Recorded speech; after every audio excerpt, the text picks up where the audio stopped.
할렐루야. 오늘 찬송 드릴 때 주님 내 마음 아시지요, 나의 형편 아시죠? 저런 얘기만 나오면 막 가슴이 뭉클해요. 인생의 가장 불행한 사람은 힘들고 어려울 때 찾아갈 대상이 없는 사람이 가장 불행한 사람입니다. 그래서 고아가 참 힘들어요. 어렵고 힘들 때 찾아갈 대상, 내 마음 털어놓을 대상, 그리고 기댈 대상이 있다는 건 가장 큰 행복인데 우리에게는 주님이 계신 줄 믿습니다. 바로 그 주님에 대해서 오늘 함께 이야기를 나누는 은혜의 시간이 되기를 원하는데요. 오늘 개역 시리즈 12번째입니다.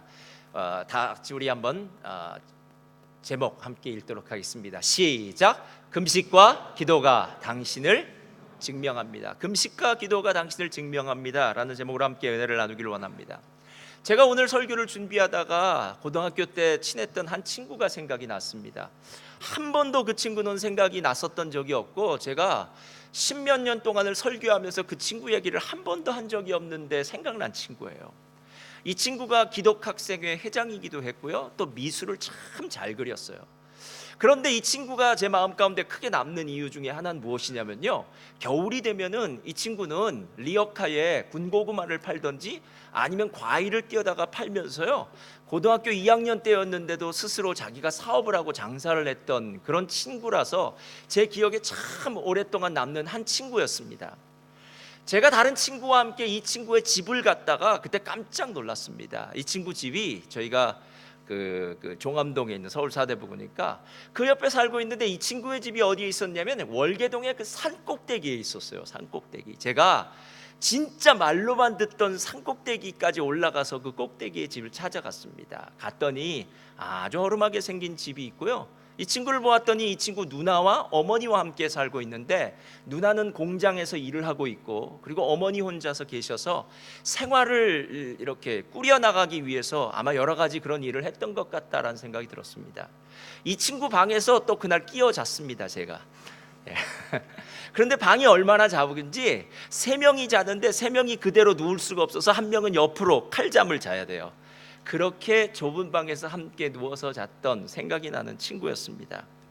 이 친구를 생각하면서 제 마음에 오늘 기억에 남았던 이유는 무엇이냐면, 가난함에도 불구하고 비굴하지 않고, 가난함에도 불구하고 다른 사람들 보기에 절대로 이런 연약한 모습이 안 보이는, 어쩌면 자신감과 용기로 충만했던 그 친구를 생각해 보니까, 야, 진짜 성경에 나와 있는 그 하나님의 말씀과 비슷하다 하는 생각이 들었습니다. 야고보서 1장을 보면 이렇게 이야기합니다. 낮은 형제는 자기의 높음,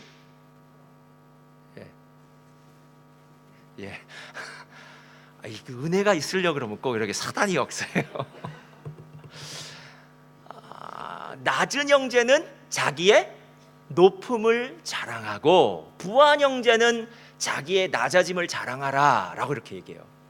낮은 형제, 즉 야고보서에는 경제적으로 가난한 사람들을 얘기한대요. 아무래도 경제적으로 어렵다 보니까 자꾸 다른 사람들 눈치를 보게 되고 열등감이나 이런 마음이 들게 되는데, 자격지심의 마음이 들게 되는데, 그러지 말라라는 겁니다. 저를 따라하시 바랍니다. 우리는 모두 하나님의 자녀입니다. 그러면 하나님의 자녀면 상속자잖아요. 하나님의 축복받은 자입니다. 하나님이 함께 하신데 무엇이 두렵습니까? 무엇이 걱정이고 염려입니까? 진짜 믿음이 있다면 그렇게 되지 않겠죠. 자기의 높음을 자랑하라는 것은, 내가 지금 경제적으로는 좀 어려울 수 있지만 나는 하나님 앞에서 하나님의 자녀다, 상속자라는 믿음을 가져야 된다는 겁니다. 바울이 말한 것처럼 나는 비난 곳에 처할 줄도 알고 부한 곳에 처할 줄도 아는 일체의 비결을 배웠노라. 여러분, 살다 보면 힘들 때 있겠죠. 참 돈이 안 붙는 사람 있더라고요. 있나요? 안 붙어요. 이 사람은 쓰는 건 많은데 돈은 안 붙어요. 그래서 가난하게 살 수도 있습니다. 그러나 그것도 잠깐 이 땅을 살아갈 때뿐이지, 영원한 천국에서는 가난함도 부함도 높음도 낮음도 없는 하나님의 상속자로 축복받은 삶으로 살아갈 줄 믿습니다. 그래서 제가 오늘 이 마음 가운데 이 말씀을 생각하면서 본 건요, 그렇구나, 오늘 에스라의 마음 가운데 진짜 믿음이 있었구나. 에스라가 정말로 어떤 상황 가운데서도 사람의 눈치나 사람의 도움 취하지 않고 하나님의 뜻 가운데서 믿음으로 선 사람이구나. 진짜 개혁을 이루는 개혁의 주체는 이런 사람이 되어야 되겠구나 하는 생각이 들었어요. 한 두 가지 정도 생각해 봤습니다. 첫 번째 펴주세요. 한번 다 같이 읽겠습니다. 다 같이 읽겠습니다. 시작. 하나님에 대한 참된, 자, 무엇으로 무장하라고요? 참된 지식이요. 자, 이제부터 여러분 잘 들으세요. 사람은 참된 지식을 가질 수도 있고 거짓 지식을 가질 수도 있어요. 마찬가지로 참된 믿음을 가질 수도 있고 가짜 믿음을 가질 수도 있어요. 중요한 것은 무엇이냐면 지금 참된 믿음인지 가짜 믿음인지가 지금은 드러나지 않아도 주님의 심판대 앞에 갔을 때는 분명히 참된 믿음과 가짜 믿음은 드러나더라라는 거예요. 그럼 참된 믿음이 무엇인가를 우리는 끊임없이 성경을 통해서 배워야 되고요, 또 내가 참된 믿음을 가지고 있는지에 대해서도요 끊임없이 점검해 보아야 돼요. 오늘 우리가 읽은 22절 말씀 한번 보시 바랍니다. 22절 펴주시고요, 우리 한번 다 같이 읽을까요? 시작. 이는 우리가 전에 왕에게 고하기를 우리 하나님의 손은 자기를 찾는 모든 자에게 선을 베푸시고 자기를 배반하는 모든 자에게는 권능과 진노를 베푸신다 하였으므로 길에서 적군을 막고 우리를 도울 보병과 마병을 왕에게 구하기를 부끄러워하였습니다. 이렇게 얘기해요. 자, 이 말이 무슨 말이냐면 에스라는 단순히 학식만 있는 율법에 정통한 학자였을 뿐만 아니라 아닥사스다 왕에게 아주 존귀한 그런 사람이었기 때문에 왕에게 구하는 모든 것은 에스라가 다 받을 수 있는 사람이었습니다.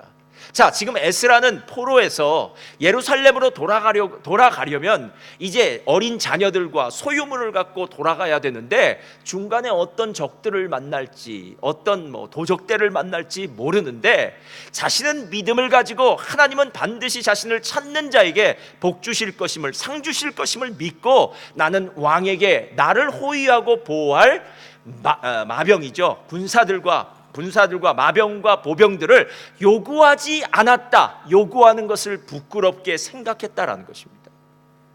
여러분, 오늘 이 말씀을 보면서 우리가 결단할 것이 하나 있어요. 믿음의 사람은 믿음의 고백과 선포를 하는 사람입니다. 말이 얼마나 중요한지 몰라요. 목사님, 저는 마음으로는 믿음이 있습니다. 거짓말입니다. 마음으로 믿음이 있다면 입으로 선포되어져야 됩니다.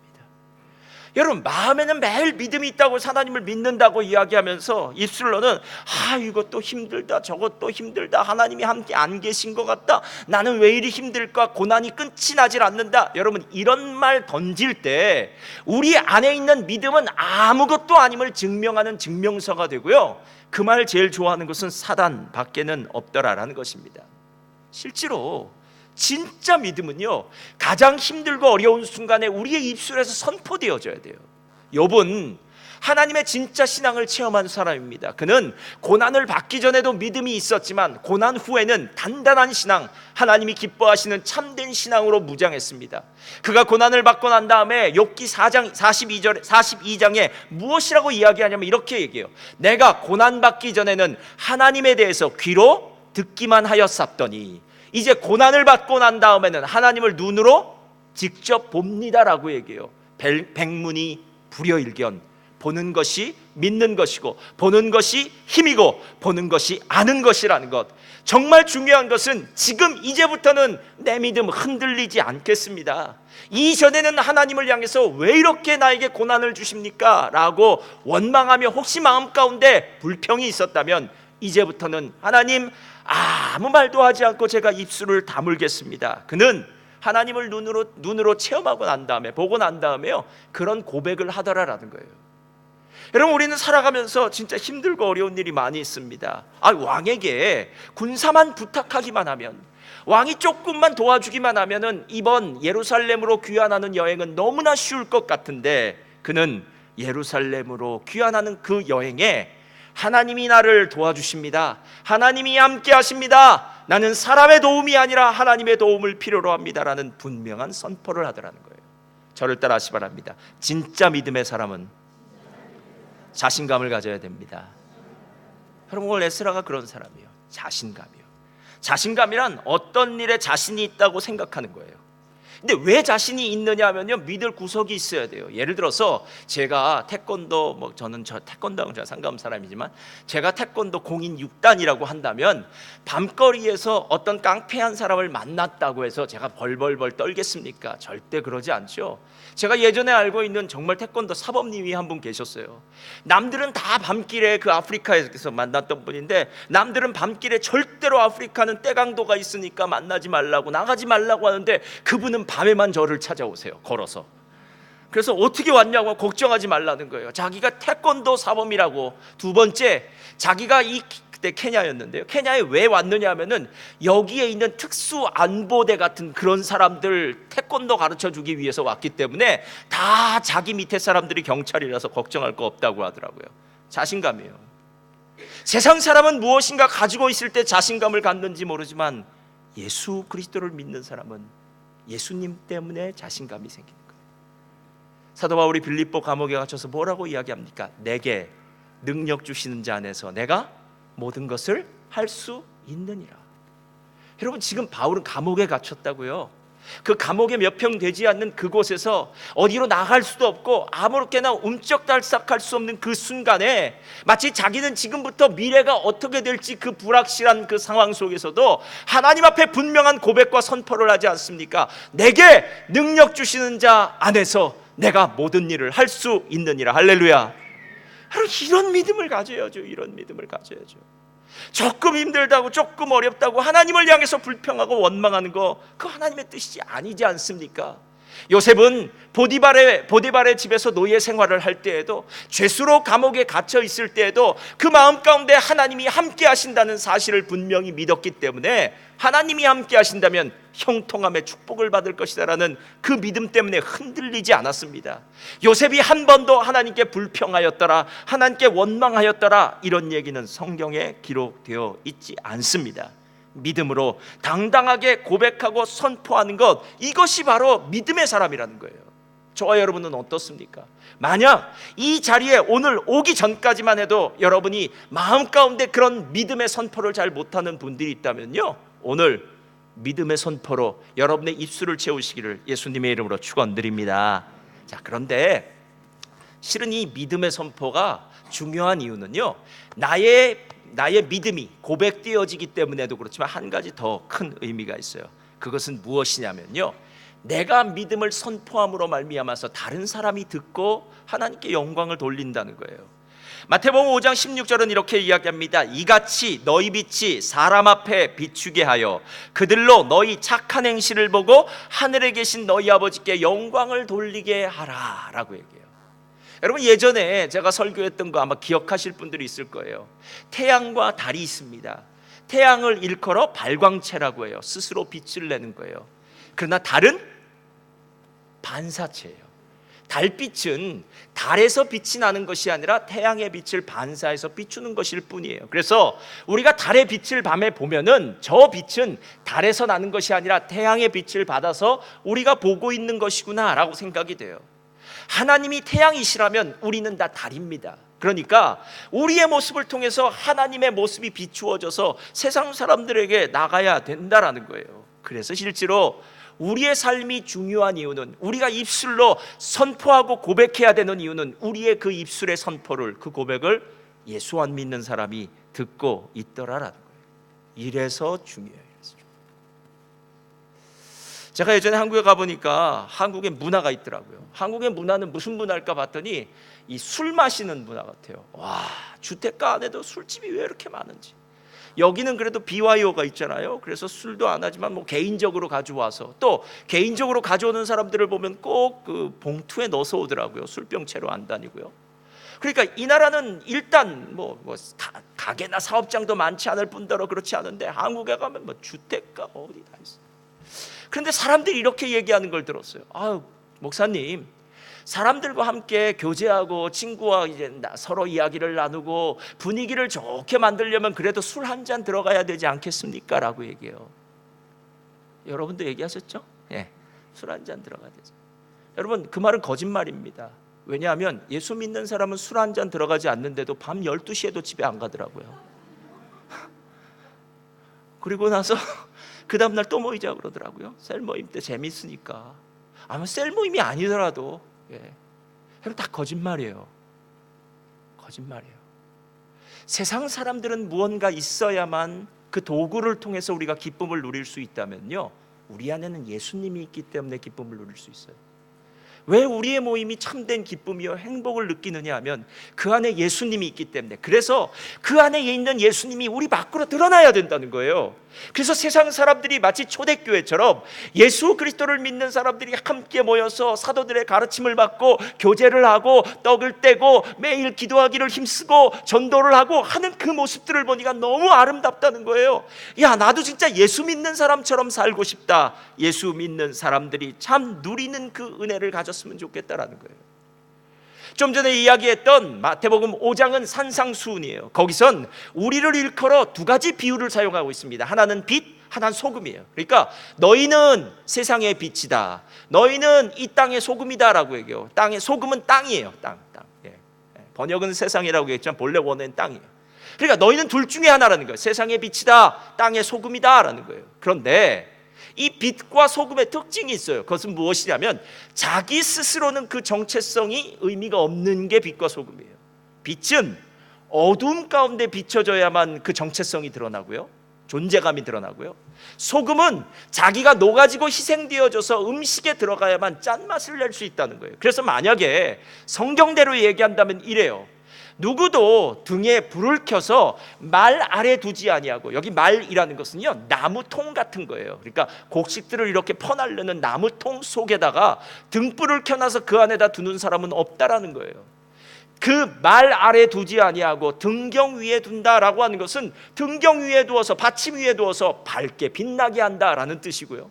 만약 소금이 그 맛을 잃으면 밖에 버려 던지운 바 되어서 사람들이 밟고 지나갈 수밖에 없더라라는 거예요. 그러니까 소금이 맛을 잃으면 의미가 없는 겁니다, 여러분. 예수 믿는 사람이 삶 가운데 의미 있는 이유는 예수를 믿는다는 그 증거가 그들의 삶을 통해서 바로 증거되고 나타나야 된다는 거예요. 제가 살다 보니까 가장 힘든 것 중에 하나가 무엇일까 봤더니요, 가까운 친척, 가족 전도하는 겁니다. 우리 교회도 가까운 부모님, 친척, 형제, 아직도 예수 믿지 않는 분들이 참 많은데요, 가까운 친척, 가족 전도하는 일이 제가 보니까 제일 힘들어요. 이유는요, 너무 잘 알기 때문입니다. 부모님은 어렸을 때 제가 어떻게 살았는지, 어떤 짓을 했는지 다 알아요. 형제들은요, 제 말을 만약에 무슨 말을 듣는다면 예수 믿는 사람의 말이라기보다는 그냥 동생의 말, 형의 말, 이렇게 인간적인 말로 듣기가 참 쉽습니다. 그래서 가족 구원하는 것이 제일 힘듭니다. 가족 구원하는 것이요. 근데 제가 묻겠습니다. 여러분, 오직 성령이 너에게 임하시면 어디부터 전도가 된다고요? 예루살렘과 온 유대와 사마리아와 땅끝까지. 여러분, 전도는 가족부터 하는 거예요. 왜냐하면 가족이 가장 나에게 소중하기 때문에 우리 가족이 예수를 믿지 않는 것이 가장 마음 아픈 일입니다. 만약에 제가 지금 50인데 제 인생이 딱 80까지 살 수 있다라고 제가 확신한다면 10년 후에 전도해도 됩니다. 이 10년 후에 해도 돼요. 왜? 전 80까지 분명히 살 테니까요. 근데 우리의 인생은 우리에게 있지 않아요. 우리는 하룻밤에 잠시 있는 하룻밤의 경점과도 같고, 아침에 있다가 사라지는 안개와도 같고, 들의 꽃과도 같고, 풀과도 같다고 얘기해요. 한번 바람이 휙 불면 사라질 존재들이에요. 시간이 많이 남지 않았습니다, 여러분. 성경은 한 번도 우리에게 시간이 많이 남아 있으니까 천천히 하자고 얘기한 적은 없어요. 오늘이 마지막인 것처럼, 오늘이 가장 중요하다면 내게 가장 중요한 사람에게 예수를 전해야 되는 거 아닙니까? 하나님을 만나야 되는 거 아닙니까? 천국을 소유해야 되는 것 아닙니까? 구원을 받아야 되는 거 아닙니까? 그래서요, 우리의 말이나 행동이 언제나 중요한 이유는 우리의 말이나 행동이 혹시라도 우리 가족들에게, 내 가족들에게, 우리 부모님이나 형제 자매들에게 복음의 걸림돌이 될까 봐 조심하라는 거예요. 그래서 부모님들에게는 더 존경하고 더 공경해야 되는 것이고, 형제나 자매들에게는 손해가 보는 일이 있어도요, 더 손해를 감수해야 되는 이유는 바로 내가 복음의 방해물이 되지 말게 해야 된다는 거예요. 혹시 우리들 가운데, 청년들 가운데 한국에서 온 청년들이 있습니다. 부모님에게 매일 용돈 받고 무엇인가를 받던 친구들이 있을 거예요. 그런 친구들은 어느 날 갑자기 부모님에게 프로폴리스라도 한 병 보내야 됩니다. 왜냐하면 달라진 모습을 보여야 되니까. 왜 보냈느냐고 분명히 물어볼 것입니다. 그때 넣어야 될 말이 있습니다. 내가 예수 믿고 구원받았다고. 예수 믿으니까 부모님을 공경해야 된다고. 그 얘기를 꼭 갖다 붙여야 돼요. 부모님은 귀로 그냥 슬쩍 듣는 것 같지만, 아, 우리 자녀가, 우리 아들이, 우리 딸이 예수 믿더니 달라졌구나 라는 얘기를 해야 돼요. 자녀들이 매일 부모님한테 전화 걸면 꼭 뭐가 필요해서 전화를 겁니다. 돈이 없든지 뭐가 없든지. 그런데 전화를 걸었습니다. 아, 이놈이 또 돈이 없어서 전화를 걸었구나. 그때 그냥 얘기합니다. 돈이 없어서가 아니라 엄마 사랑해서, 목소리 듣고 싶어서, 너무 감사해서, 이런 말을 하면은 그쪽에서 의아하게 생각합니다. 그런데 바로 그 의아하게 생각할 때에 예수님 얘기하면 됩니다. 예수님 믿고 났더니 부모님이 내게 해주신 은혜가 너무 감사하더라고요. 여러분, 내 사랑하는 가족이 하나님 앞에 가야 되는 거 아닙니까? 언제까지요? 여러분, 예수 그리스도를 딱 믿는 순간 우리 믿음의 선포처럼요, 세상의 고생 끝, 행복 시작입니다. 할렐루야. 여러분, 세상에 가지고 있던 모든 두려움과 염려, 근심은 끝. 그때부터 하나님의 평강이 시작됩니다. 상황은 안 달라졌다고 말하지 마세요. 우리는 영적인 존재이기 때문에 육체적으로 행하는 그런 일이 아니라 내면에서부터 오는 하나님의 놀라운 축복이 있는 줄 믿습니다. 이 얘기예요, 바로 이 얘기예요. 믿음의 선포가 얼마나 중요한지 아시겠죠? 믿음이 선포되어질 때 내 믿음과 내 참된 지식이 증명되어지는 것이고, 그리고 내가 믿음을 선포할 때에 내 주변에 있는 믿지 않는 사람들이 내 모습을 보면서 하나님께 다가올 수 있더라라는 거예요. 이게 첫 번째예요. 자, 두 번째. 자, 2번 펴주세요. 다 같이 한번 읽겠습니다. 시작. 참된 지식에는, 자, 이것부터 이제 잘 보셔야 돼요. 좀 21절 한번 보시기 바랍니다. 21절 펴주세요. 다 같이 한번 읽겠습니다. 시작. 때에 내가 아하와 강가에서 금식을 선포하고 우리 하나님 앞에서 스스로 겸비하여 우리와 우리 어린 것과 모든 소유를 위하여 평탄한 길을 그에게 간구하였으니. 예수 믿는다고 두려움 없어지는 거 아닙니다. 교회에서 오늘 몇 시간 기도하고 집에 갔다고 해서 안 되던 장사가 갑자기 잘 되는 것도, 가족이 갑자기 불화했던 것이 친해진 것도 아닙니다. 상황은 하나도 변화되지 않을 수도 있습니다. 그러나 진짜 중요한 게 있어요. 지금은 변화되지 않았더라도 내 믿음의 선포가 오늘 금식과 기도와 만나게 되면 그때부터 달라지기 시작하더라는 거예요. 제가 오늘 이걸 보면서요, 무슨 생각이 들었냐면, 많은 신앙인들이 바로 1번에서 2번으로 못 넘어가기 때문에 그들의 신앙에 문제점이 있는 것은 아닐까 생각했어요. 호기 있게 믿음의 선포를 합니다. 하나님이 도와주실 겁니다. 하나님이 제 앞길 인도해 주실 줄 믿습니다. 아멘 하고 돌아가서 집에 가서는 기도를 안 해요. 정말 하나님 앞에 믿음이 있다고 이야기는 해놓고 정말 중요한 것, 그 다음 단계로 나아가지 않더라는 거예요. 행동하지 않더라는 거예요.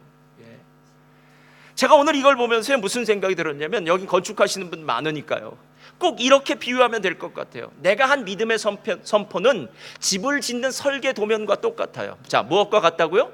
설계 도면이요. 설계 도면. 자, 설계 도면이 제 손앞에 있습니다. 요즘은 3D로 설계 도면 만들더라고요. 그러면 내 집이 어떨지는 설계 도면을 보면 다 나와요. 막 이런 집이겠구나, 1, 2층이겠구나, 거실은 이렇겠구나, 멋있다라고 얘기해요. 그러나 그건 뭐에 불과하다고요? 종이에 불과해요, 여러분. 그 설계 도면을 이제 건축하는 빌더가 가지고 가서 또 돈을 집어넣어서 사고, 여러 사람들이 붙어서 뭐 건축도 하고 뭐 카펜터, 뭐 타일 하는 사람, 모든 사람이 붙어서 마지막 끝 마무리를 해서 집이 딱 완성되는 거, 이래야 집 있는 거 아닙니까, 여러분? 하나님을 믿는 것도 똑같습니다. 하나님 믿고 내 삶 가운데 진짜 축복을 누려야 되는데 매일 머릿속에서만 하나님의 축복을 누리는 거예요. 마치 설계 도면만 갖고 있는 거예요. 그래서 누가 뭐라 그러면, 아우, 나 설계 도면 갖고 있어, 설계 도면, 나 이런 집에 살 거야 라고 얘기해요. 그런데 막상 그 집에서 아무것도 누리지 못하는 삶이 돼요. 여러분, 실제로 우리가 살고 있는 세상은 훨씬 악하고 훨씬 위험하고 훨씬 두려운 곳입니다. 그래서 우리 중에 많은 사람들이요, 신앙 안에서만 어떻게 좀 버틸 수 없을까 하는 생각을 할 때가 있어요. 베드로와 야고보와 요한이 변화산상에서 변화된 예수님을 만나게 됩니다. 그때 예수님께서 변화되셔서 모세와 엘리야와 함께 이야기하는 것을 보고 베드로가 너무 마음 가운데 충격을 받아요. 아마 영적인 감격과 충격이겠죠. 그래서 베드로가 예수님에게 이렇게 이야기합니다. 주님, 여기가 좋사오니 여기에 초막 셋을 짓고 하나는 예수님, 하나는 엘리야, 하나는 모세, 이렇게 초막 셋을 짓고 우리 여기서 삽시다라고 얘기해요. 가끔 세상 가운데서 문제가 너무 많을 때 저희 부모님들 중에 그런 분들 많아요. 어머님들이 짐을 싸서 어느 날 기도원으로 들어가세요. 그럼 기도원에 들어가서 기도하고 예배하고 막 이러면요, 세상 가운데 있는 모든 문제에서 자유로울 수 있어요. 어느 날은 저희 어머니가 기도원에 가셔서 어떤 문제 때문에 기도원을 갔는데 제가 5일쯤 돼서 어머니를 찾아갔어요. 모시고 오려고. 그랬더니 어머니가 하는 말이 여기가 천국이라는 거예요. 할렐루야. 저쪽은 지옥이고 여기가 천국이라는 거예요. 예배드리고 기도했더니 세상의 모든 문제 다 잊어버리고 여기서 자유롭다는 거예요. 그래서 그래도 가야 된다고. 세상에 가야 된다. 그래서 제가 어머니네 모시고 내려왔던 적이 있어요. 여러분, 세상은 그런 곳이에요. 세상은 그런 곳이에요. 그렇게 녹록하지 않아요. 그냥 믿음에 선포했다고 해서 그 다음에 다 이루어지는 것이 아니더라라는 거예요. 설계 도면만 가지고 있다고 이미 집이 지어진 거 아니더라라는 것입니다. 여러분, 그래서 기도와 금식이 중요해요. 제가 성경의 기도와 금식이 언제 제일 정말 뜨겁게 나왔을까를 보다가 사무엘상 미스바 성회를 일으켰던 사무엘이 생각났어요. 사무엘상 7장 5절 6절 한번 펴주세요. 우리 한번 다 같이 읽겠습니다. 7장 5절 6절 다 같이 읽겠습니다. 시작. 사무엘이 이르되 온 이스라엘은 미스바로 모이라. 내가 너희를 위하여 여호와께 기도하리라 하매 그들이 미스바에 모여 물을 길어 여호와 앞에 붓고 그날 종일 금식하고 거기에서 이르되 우리가 여호와께 범죄하였나이다 하니라. 사무엘이 미스바에서 이스라엘 자손을 다스리니. 자, 사무엘 이전에 엘리 선지자가 정말 영적으로 눈이 어두웠어요. 그래서 이스라엘 백성이 영적으로 타락할 대로 타락하고 또 엘리 제사장의 두 아들은 정말 망나니같이 패역한 사람이라 전쟁에 나가서 이 두 사람은 하루아침에 죽게 돼요. 자, 이런 영적으로 패역한 이 시대에 어떤 일이 벌어졌냐면 블레셋이 계속 쳐들어오는 거예요. 그러니까 이스라엘 백성들이 도저히 살 수 없는 시간이 되었어요. 그때 사무엘 선지자가 이야기한 겁니다. 미스바로 모이자. 미스바로 모이자. 그리고 미스바에 모여서 그들이 종일 기도하고 하나님께 기도하며 회개하였더니 하나님께서 놀라운 역사를 일으켜 주시고 블레셋을 물리쳐 주시고 사무엘이 평안의 시대가 도래하였다라는 거예요. 지금 이야기가 그거예요. 사무엘의 평안의 시대가 왔다라는 거예요. 근데 여러분, 제가 묻겠습니다. 사무엘이 이때만 기도했을까요? 제가 사무엘을 보다가 다시 깜짝 놀랐어요. 사무엘은 선지자에서 은퇴를 하면서, 그러니까 이제 사울 왕을 세우고 자기가 선지자직에서 은퇴하면서 이제 고별 설교를 하게 돼요. 근데 그 고별 설교를 할 때 뭐라고 얘기하냐면 이렇게 얘기해요. 내가 너희를 위하여 기도를 쉬는 죄를 범치 않겠다. 여러분, 이 말 이해 가십니까? 내가 이 직무에 물러난다. 이제 왕이 세워졌으니까 왕이 너희를 이끌어갈 것이다. 너희의 지도자다. 그러나 하나님이 내게 주신 이 사명, 기도의 사명만큼은 내가 끝까지 붙들고 가리라. 이 자리에는 부모님들 참 많으십니다. 저도 부모가 됐으니까요. 부모에게는 책임과 의무가 있습니다. 자녀를 위해서 기도해야 될 의무요. 목사님, 이제 우리 자녀는 좋은 예수 잘 믿는 여자를 만나서 이제 새로운 가정을 꾸렸습니다. 이제 기도 그만해도 되지 않겠습니까? 아닙니다. 이제 사위를 위해서 기도해야 되고 며느리를 위해서 기도해야 되고. 왜? 사위나 며느리가 또 중간에서 또 마귀짓 할지 모르니까. 그 다음에 또 애를 낳으면 애를 위해서 기도하고. 여러분, 기도의 스펙트럼이 점점 넓어진다는 거 아십니까? 처음에는 내 자녀 한 사람을 위해 기도했지만 하나님은 우리가 한 사람, 내 자녀만을 위해서 기도하는 것을 내버려 두지 않으시고 그 자녀가 만난 사람, 자녀의 가정을 통해서 태어난 손자 손녀까지 기도하게 하심으로 말미암아 기도를 쉬는 죄를 범치 않고 기도를 통해서 하나님의 기적과 역사를 일으키게 하시더라라는 거예요. 여러분, 많은 사람들이 믿음이 있다고 얘기하지만 왜 믿음의 역사가 삶 가운데 일어나지 않습니까?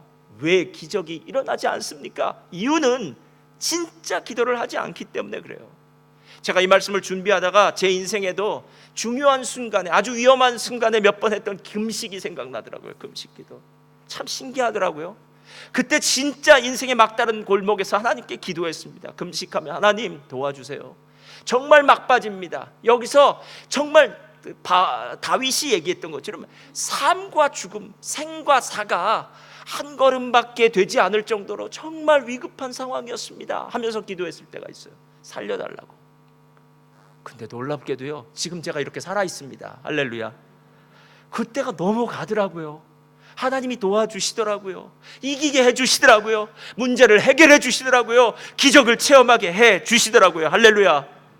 여러분, 금식과 기도가 바로 지금 설계 도면을 가지고 건축을 하는 것과 똑같아요. 설계 도면이 필요하지만 그 도면만 가지고 안 되는 것, 바로 금식과 기도를 통해서 아름다운 집이 지어지더라라는 거예요.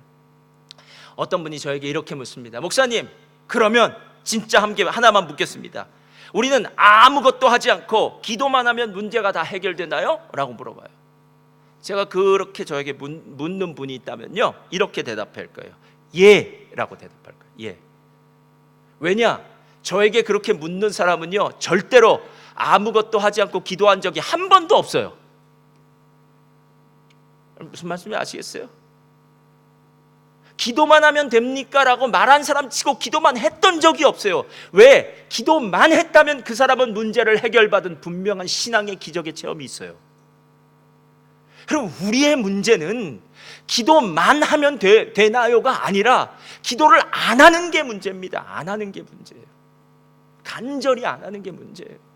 지금 내 삶이 어떤 위기 가운데 있는지를 모른 채 기도의 자리로 나오지 않고 금식하며 기도하지 않고 기도의 전심으로 나아가지 않는 것이 문제지, 기도만 하면은 다 됩니까? 라고 말하는 것은 어리석은 사람 중에 어리석은 사람이라는 겁니다.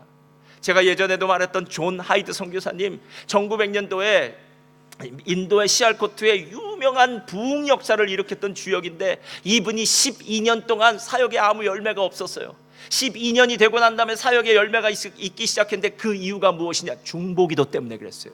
이분은 한 번 기도하면 72시간도 기도했어요. 3일 동안 아무것도 안 하고 기도하는 거예요. 우리는 가끔 그게 말이나 됩니까? 예, 말 됩니다. 이분은 하나님의 뜻이 무엇인지를 간구해요. 부흥회 때 참석했습니다. 그런데 하나님께서 부흥회에 말씀을 주시지 않는 거예요. 지금 앞에서는 찬양이 계속되고 있습니다. 언제 강사가 나오나, 이제나 저제나 기다리고 있는데 강사는 저 자리에 앉아서 가만히 기도만 합니다. 나중에 그 모임은 강사의 말씀 없이 끝나버리고 말아요. 왜냐? 성령께서 말씀하시지 않으니까요.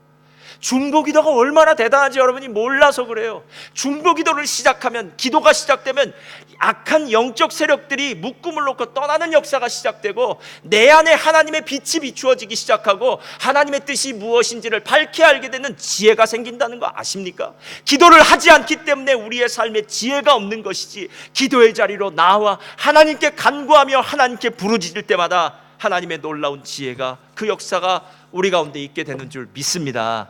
할렐루야. 제 설교가 빠르죠? 예. 이해 가시죠? 진짜 가시나요? 그럼 이제 천천히 얘기하겠습니다. 지난주에 얘기했던 서울역에서 노숙자들을 위해서 아침밥 해드리고요, 그리고 개척교회 하시던 유정옥 사모님의 글에 보면은 이런 이야기가 나와요. 이분이 남편과 함께 나중에 사업을 하다가 다 망하고 나서 이제 개척교회를 시작하는데, 종로 5가 12층에 개척교회를 시작하니까 너무 힘든 거예요, 시장통에서. 그래서 나중엔 안 되겠어서 이제 중계동에 있는 이제 분양하는 곳에서 이제 거기에 개척교회를 들어가려고 이제 분양을 들어가려고 이제 돈을 한 3억 정도 갖다 넣었어요. 근데 문제는 분양 사기를 당한 거예요. 그러니까 있는 돈 다 털어놨는데 분양 사기를 당했어요. 그런데 하나님 정말 대단하세요. 그 사기를 당했음에도 불구하고 어찌 정말 하나님의 기적 같은 일로 또 그 안에 들어가게 만드셨어요. 그래서 하나님께 너무 감사하다라고 딱 앉아 있는데 국세청에서 독촉장이 하나 날라오는 거예요. 무슨 독촉장이냐면요, 양도세 7천 몇백만 원의 추징금이 국세청에서 얻어맞게 되는 거예요. 그러니까 아마 행정적인 착오겠죠. 이분은 잘못한 일이 없는데 그 분양하는 사람이 처음에 자기 이름으로 했다, 다른 사람 이름으로 했다, 이렇게 막 속이는 과정에서 국세청에 걸려들어서 이 양도소득세를 7천만 원이 넘는 돈을 내게 되어 있는 거예요. 지금까지 이 4년 동안이나 그 분양 사기에 걸려서 겨우겨우 지금 들어갔는데 수중에는 돈이 한 푼도 없는데 하나님 어떡합니까? 그렇게 많이 기도를 드렸는데도 하나님 어떻게 합니까? 하고 기도를 드려요. 그렇게 하나님께 기도를 드리고 있는데 하나님께서 이렇게 말씀하시더래요. 잘 들으세요. 교회는 누가 세우느냐? 주님이 세우십니다. 내가 세우는 거 아니고? 아닙니다. 주님이 세우십니다. 아니야, 너희 교회는 아마 내가 세우는가 보구나. 그러니까 빈손이 문제가 되지 않겠니? 교회를 주님이 세우는 것이 맞는다면 오히려 손이 빈손이어야 되지 않겠느냐? 그래야 내 돈 눈곱만큼 넣어두고, 하나님은 스케일이 대단하세요. 3억을 넣었는데 눈곱만큼 넣었다고 하니까요. 내 돈 눈곱만큼 넣어두고 매일 계산하는 배은망덕한 짓을 안 하지라고 하나님 말씀하시더라고요. 여러분, 하나님에게 공이 몇 개가 붙은 게 뭐가 그리 대단합니까? 30원이나 3억이나 3천억이나 하나님 앞에는 의미가 없어요. 그냥 하나님은 공만 붙이시면 돼요. 우리에게는 큰 돈이지만 하나님께는 아무것도 아니잖아요, 여러분. 그런데 지금 수중에 한 푼도 없다고, 국세청에게 이걸 맞았다고, 양도소득세를 맞았다, 양도세를 맞았다고, 왜 하나님의 교회를 하는 사람이 하나님이 교회하실 텐데 왜 두렵고 떨고 있느냐라는 거예요. 그때 마음에 막 방망이질을 치기 시작했다는 거예요. 주님, 제가 아직 시작하지도 않았는데 우리가 울고불고 난리를 했군요. 우리가 빈손이기에 오히려 주님이 온전히 다 맡아서 하실 수 있는데, 여러분, 우리 수중에 돈이 있고 우리 가운데 능력이 좀 있으면요, 하나님 100% 안 신뢰합니다. 할 수 없는 막다른 골목에 다다라야 하나님이 하시는 거죠. 그래야 하나님의 기적이지 않습니까?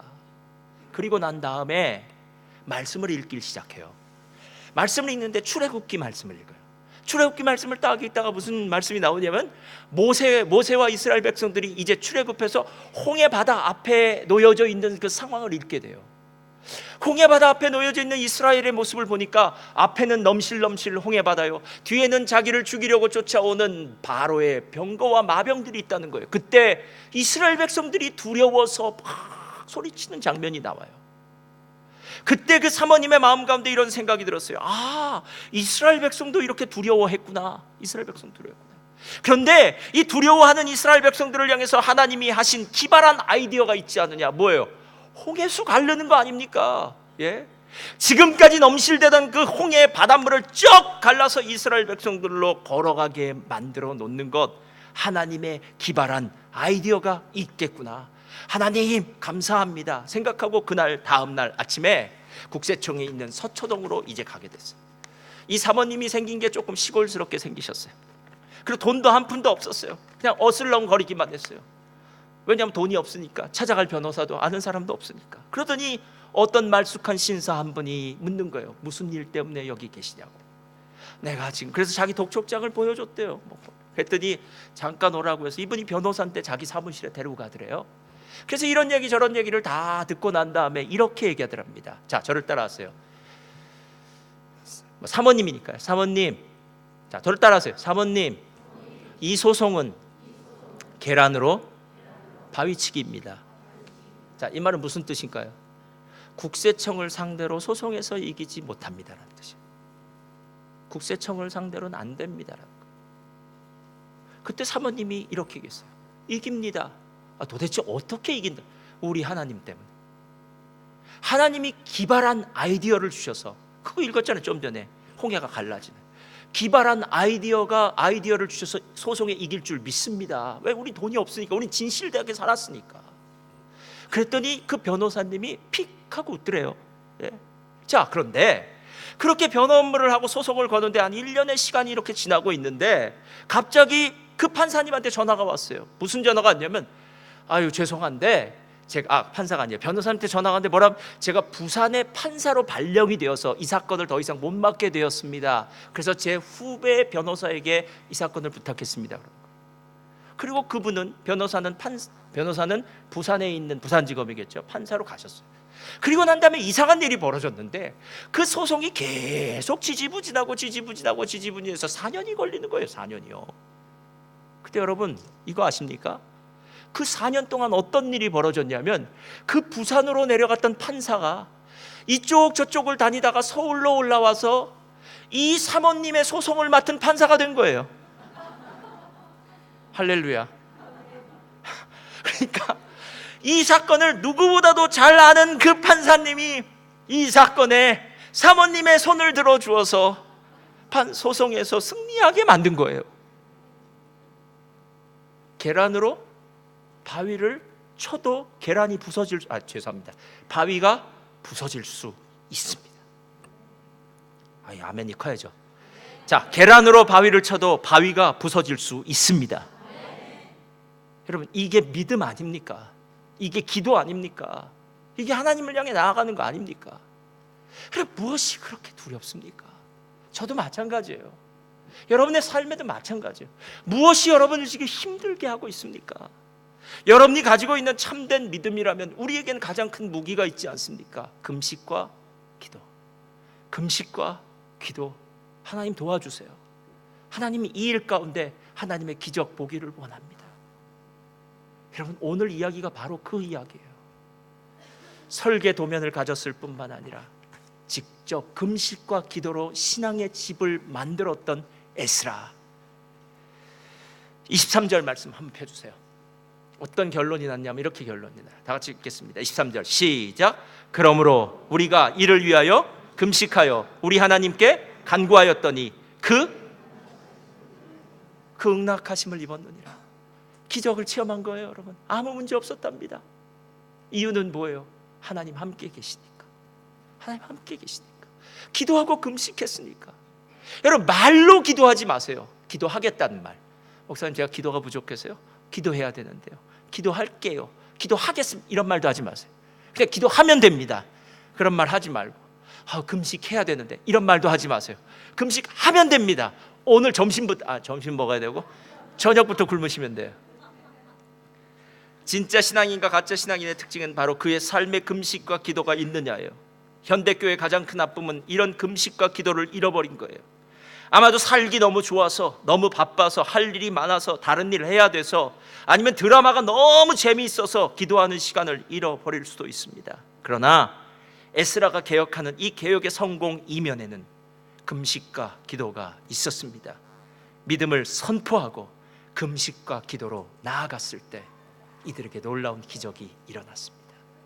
저와 여러분, 이 기적을 체험하시기를 예수님의 이름으로 축원드립니다.